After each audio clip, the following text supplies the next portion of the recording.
Sul sito dell'Osservatorio elettorale del Veneto è possibile trovare i dati, il vademecum e le tabelle relative alle elezioni amministrative del 14 e 15 maggio.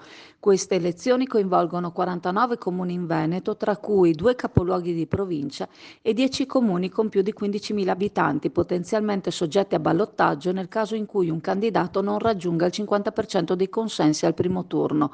In caso di ballottaggio, il secondo turno si terrà il 28 e 29 maggio.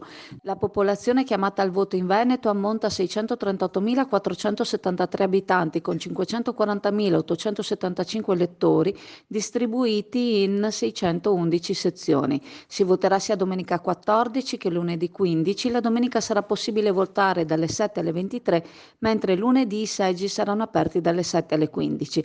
Tra i comuni limitrofi le elezioni si terranno anche a Piove di Sacco. La tessera elettorale può essere rinnovata presso l'ufficio elettorale del comune di residenza. L'ufficio elettorale sarà aperto dalle 9 alle 18 nei 2 giorni precedenti la data delle elezioni e durante il giorno della votazione per l'intera durata delle operazioni di voto, sia dalle 7 alle 23 di domenica 14 maggio e dalle 7 alle 15 di lunedì 15 maggio.